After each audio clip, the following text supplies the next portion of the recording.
ದೇವರ ಪರಿಶುದ್ಧ ನಾಮಕ್ಕೆ ಸ್ತೋತ್ರ ಉಂಟಾಗಲಿ. ಪ್ರಿಯ ದೇವರ ಮಕ್ಕಳು ಎಲ್ಲರೂ ಹೇಗಿದ್ದೀರಾ? ಇರುವಂಥ ಸ್ಥಳದಲ್ಲಿ ನೀವೆಲ್ಲರೂ ಸಂತೋಷವಾಗಿ ಚೆನ್ನಾಗಿದ್ದೀರ ಅಂತ ನಾನು ಭಾವಿಸ್ತೀನಿ. ಹೌದು ಪ್ರಿಯ ದೇವರ ಮಕ್ಕಳೇ, ಈ ಮುಂಜಾನೆ ವೇಳೆ ದೇವ್ರು ಕೊಟ್ಟಂಥ ವಾಕ್ಯವನ್ನು ಧ್ಯಾನಿಸೋಣ. ಪ್ರಸಂಗಿ ಬರೆದಂಥ ಪುಸ್ತಕ 2ನೇ ಅಧ್ಯಾಯ 26ನೇ ವಾಕ್ಯ. ದೇವರು ತಾನು ಮೆಚ್ಚಿದವನಿಗೆ ಜ್ಞಾನವನ್ನು, ತಿಳುವಳಿಕೆಯನ್ನು, ಸಂತೋಷವನ್ನು ದಯಪಾಲಿಸುತ್ತಾನಲ್ಲವೇ? ಪಾಪಿಗಳಾದರೂ ತನ್ನ ಮೆಚ್ಚುಗೆಯಾದವನಿಗೆ ಒದಗತಕ್ಕವುಗಳನ್ನು ಕುಡಿಸುವ ಪ್ರಯಾಸವನ್ನೇ ನೇಮಿಸುತ್ತಾನೆ. ಇದು ಗಾಳಿಯನ್ನು ಹಿಂದಟ್ಟಿದ ಹಾಗೆ ವ್ಯರ್ಥ. ಪ್ರಿಯ ದೇವರ ಮಗುವೆ, ಈ ಒಂದು ವಾಕ್ಯವನ್ನು ನಾವು ಧ್ಯಾನಿಸುವುದಾದರೆ, ದೇವರು ತಾನು ಮೆಚ್ಚಿದವನಿಗೆ, ಇಲ್ಲಿ 2 ವಿಷಯ. ಒಂದು, ದೇವರು ಮೆಚ್ಚಿದವನಿಗೆ. ಇನ್ನೊಂದು ವಿಷಯ ಬರುವುದಾದರೆ, ಪಾಪಿಗಳಾದರೂ ತನ್ನ ಮೆಚ್ಚುಗೆಯಾದವನಿಗೆ ಒದಗತಕ್ಕವುಗಳನ್ನು ಕೂಡಿಸುವ ಪ್ರಯಾಸವನ್ನೇ ನೇಮಿಸುತ್ತಾನೆ. ಇದು ಯಾವ ರೀತಿ? ಗಾಳಿಯನ್ನು ಹಿಂದಟ್ಟಿದ ಹಾಗೆ ವ್ಯರ್ಥ. ಒಂದು ಗಾಳಿ ಯಾವ ರೀತಿ ಹೋಗುತ್ತೋ, ಯಾವ ಕಡೆ ಹೋಗುತ್ತೋ ಅದನ್ನು ಹಿಡಿಯೋಕ್ಕೆ ಯಾರಿಗೇನು ಸಾಧ್ಯನಾ? ಇಲ್ಲ. ಗಾಳಿಯನ್ನು ಹಿಂದಟ್ಕೊಂಡು ಹೋಗೋಕ್ಕಾಗುತ್ತಾ? ಅದರಿಂದ ಹಿಡ್ಕೊಂಡು ಹೋಗೋಕ್ಕಾಗುತ್ತಾ? ಹಾಗೆ ಮನುಷ್ಯನು ಯಾವ ರೀತಿ ಅಂತ ತೋರಿಸ್ತಾ ಇದೆ ಅಂದರೆ, ಪಾಪಿಗಳಾದರೂ ಇವತ್ತು ಒಬ್ಬರನ್ನ ಚೆನ್ನಾಗಿ ಮೆಚ್ಚಿಸ್ತಾರೆ, ಒಬ್ಬರನ್ನ ಪ್ರೀತಿ ಮಾಡ್ತಾರೆ.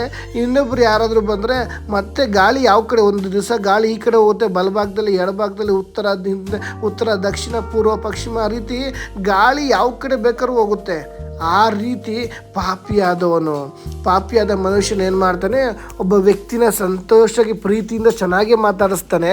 ಆದರೆ ಸೆಂಟ್ರಲ್ ಇನ್ನೊಬ್ಬ ಯಾವ ವ್ಯಕ್ತಿ ಯಾರೋ ಬಂದು ಅವನನ್ನು ಪ್ರೀತಿ ಮಾಡಿ ಅವನು ಇಷ್ಟ ಬರುವಂಥ ಕಾರ್ಯ ಮಾಡುವುದಾದರೆ ಅವನನ್ನು ಹೊಗಳ್ತಾನೆ. ಅದಕ್ಕೆ ಇದನ್ನೇ ಮನುಷ್ಯನ ಗುಣ ಆಗುತ್ತೆ. ಅದಕ್ಕಾಗಿ ದೇವರು ಇದು ಗಾಳಿಯನ್ನು ಹಿಂದಟ್ಟಿದ ಹಾಗೆ ವ್ಯರ್ಥ. ಗಾಳಿಯನ್ನು ಯಾರು ಹಿಂದಟ್ಟಕ್ಕಾಗುತ್ತಾ? ಯಾವ ಸಮಯದಲ್ಲಿ ಬೇಕು ಗಾಳಿ ಚೇಂಜ್ ಆಗುತ್ತೆ, ಯಾವ ಸಮಯದಲ್ಲಿ ಬೇಕು ಮನುಷ್ಯನು ಬದಲಾಗ್ತಾನೆ. ಇವತ್ತು ಈ ದಿಕ್ಕಲ್ಲಿ ಹೋಗುವಂಥ ವ್ಯಕ್ತಿನ ಮಾತಾಡಿಸ್ಬೋದು. ನಾಳೆ ಸಮಯದಲ್ಲಿ ಇನ್ನೊಬ್ಬ ವ್ಯಕ್ತಿ ಬಂದರೆ ಅವನ ಕಡೆ ತಿರುಗ್ತಾನೆ. ಆದರೆ ಪ್ರಿಯ ದೇವರ ಮಗುವೆ, ದೇವರು ಮೆಚ್ಚುವವನಿಗೆ, ದೇವರು ತಾನು ಮೆಚ್ಚಿದವನಿಗೆ ಜ್ಞಾನವನ್ನು, ತಿಳುವಳಿಕೆಯನ್ನು, ಸಂತೋಷವನ್ನು ದಯಪಾಲಿಸುತ್ತಾನೆ. ಇವತ್ತು ಮುಖ್ಯವಾಗಿ ನಾವು ದೇವರಿಗೆ ಮೆಚ್ಚುಗೆ ಆಗಿರಬೇಕು. ನಾನು ನೀನು ಈ ದಿನ ಜೀವಿಸಿದ್ದೇವೆ ಅಂದರೆ ಆತನ ಕೃಪೆ ಆಗಿದೆ. ಪಾಪಿಗಳಾದರೂ ಏನು ಮಾಡ್ತಾರೆ? ತಾನು ಮೆಚ್ಚಿದವನಿಗೆ ಒದಗಿಸತಕ್ಕವುಗಳನ್ನು ಕುಡಿಸುವುದನ್ನು ಪ್ರಯಾಸವನ್ನು ಮಾಡ್ತಾನೆ ಇರ್ತಾರೆ. ಅವರು ಯಾರು ಇಷ್ಟಪಡ್ತಾರೋ ಅವ್ರು ಬೇಕಾದ ಕಾರ್ಯಗಳನ್ನು ಪ್ರತಿದಿನ ಪ್ರಯಾಸ ಪಡ್ತಾ ಇರ್ತಾರೆ. ಅದು ವ್ಯರ್ಥ. ಯಾಕಂದರೆ ಗಾಳಿನ ಹಿಡ್ದಿಟ್ಟಕ್ಕಾಗುತ್ತಾ? ಗಾಳಿನ ಯಾರಾದರೂ ಹಿಂದಟ್ಟಿ ಅದನ್ನು ಹಿಡಿದಿಟ್ಟು ನಿಲ್ಸೋಕ್ಕಾಗುತ್ತಾ? ಆಗೋದಿಲ್ಲ. ಅದೇ ಪ್ರಕಾರ ಆದರೆ ಮನುಷ್ಯನು ಆ ರೀತಿಯಲ್ಲ. ಮನುಷ್ಯನ ನೋಡೋ ರೀತಿ ದೇವರು ನೋಡೋದಿಲ್ಲ. ಪ್ರಿಯ ದೇವ್ರ ಮಗುವೆ, ದೇವರು ತಾನು ಮೆಚ್ಚಿದವನಿಗೆ ಜ್ಞಾನವನ್ನು, ತಿಳುವಳಿಕೆಯನ್ನು, ಸಂತೋಷವನ್ನು ದಯಪಾಲಿಸುತ್ತಾನಲ್ಲವೇ? ಇವತ್ತು ನಾನು ನೀನು ದೇವರ ದೃಷ್ಟಿಯಲ್ಲಿ ಮೆಚ್ಚುಗೆ ಆಗಿರಬೇಕು. ಆ ಮೆಚ್ಚುಗೆ ಆಗಿರುವುದೇ ಆದರೆ ನಮಗೊಂದು ಜ್ಞಾನವನ್ನು ದೇವರು ದಯಪಾಲಿಸ್ತಾರೆ. ಅಷ್ಟು ಅನೇಕ ಬಾರಿ ನನಗೆ ಹತ್ರ ಮಾತಾಡೋಕ್ಕೆ ಬರಲ್ಲ, ಜನಗಳ ಮಧ್ಯದಲ್ಲಿ ಮಾತಾಡೋಕ್ಕೆ ಬರಲ್ಲ, ಕುಟುಂಬನ ನಿಭಾಯಿಸೋಕ್ಕೆ ಬರಲ್ಲ, ನನಗೆ ಜ್ಞಾನ ಇಲ್ಲ ಅಂತ ಅನೇಕರು ಗೋಳಾಡ್ತಾರೆ.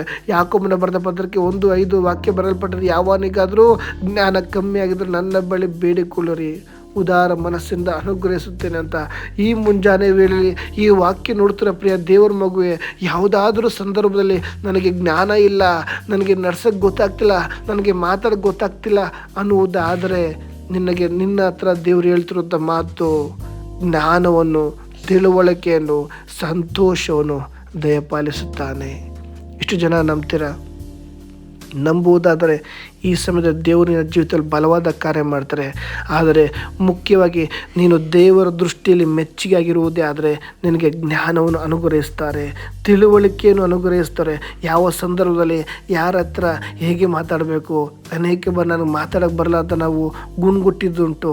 ದೇವರು ತಿಳುವಳಿಕೆಯನ್ನು ಕೊಡ್ತಾರೆ, ಮಾತ್ರ ಸಂತೋಷವನ್ನು ದಯಪಾಲಿಸ್ತಾರೆ. ದೇವರೇ, ನನ್ನ ಕುಟುಂಬದ ಸಂತೋಷ ಇಲ್ಲ, ಸಮಾಧಾನ ಇಲ್ಲ, ನಗು ಅನ್ನೋದೇ ಕುಟುಂಬದಲ್ಲಿ ಇಲ್ಲ, ಗಂಡ ಹೆಂಡತಿ ಮೊದಲೇ ಒಂದು ಸಂತೋಷ ಇಲ್ಲ, ಪ್ರಾರ್ಥನೆಯಲ್ಲಿ ಒಂದು ಸಂತೋಷ ಇಲ್ಲ, ಕುಟುಂಬದ ಜೀವಿತ ಸಂತೋಷ ಇಲ್ಲ ಅಂತ ಅನೇಕ ಬಾರಿ ಕೊರಗಿದಿರೋದುಂಟು. ಪ್ರಿಯ ದೇವರ ಮಗುವೆ, ನಾನು ಈ ದಿನದಲ್ಲಿ ದೇವರಿಗೆ ಮೆಚ್ಚುಗೆ ಆಗಿರುವುದೇ ಆದರೆ ಈ 3 ವಿಷಯ ನಮ್ಮೆಲ್ಲರ ಜೀವಿತದಲ್ಲಿ ದೇವರು ಅನುಗ್ರಹಿಸ್ತಾನೆ. ಹೌದು, ನಾವು ಪ್ರತಿನಿತ್ಯ ದೇವರಿಗೆ ಮೆಚ್ಚುಗೆ ಆಗುವಂಥ ಕಾರ್ಯ ನಾವು ಮಾಡೋಣ. ದೇವರು ಇಷ್ಟಪಡುವ ರೀತಿ ನಾವು ಜೀವಿಸೋಣ. ಆಗ ನಾವು ದೇವರ ದೃಷ್ಟಿಯಲ್ಲಿ ದೇವರು ತಾನು ಮೆಚ್ಚಿದವನಿಗೆ ಜ್ಞಾನವನ್ನು, ತಿಳುವಳಿಕೆಯನ್ನು, ಸಂತೋಷವನ್ನು ದಯಪಾಲಿಸುತ್ತಾನೆ. ಹೌದು, ಈ ಮುಂಜಾನೆ ವೇಳೆಯಲ್ಲಿ ನಾವು ದೇವರ ಮೆಚ್ಚುಗೆಯಾಗುವಾಗೆ ನಾವು ಜೀವಿಸೋಣ, ಪ್ರಯಾಸ ಪಡೋಣ. ಅದಕ್ಕಾಗಿ ಪ್ರತಿಯೊಬ್ಬರನ್ನು ಈ ವಾಕ್ಯಕ್ಕೆ ಸಮರ್ಪಿಸಿಕೊಡ್ತಾನೆ. ಈ ವಾಕ್ಯಗಳ ಮುಖಾಂತರ ದೇವರು ನಿಮ್ಮೆಲ್ಲರನ್ನು ಆಶೀರ್ವದಿಸಲಿ. ಆಮೇನ್.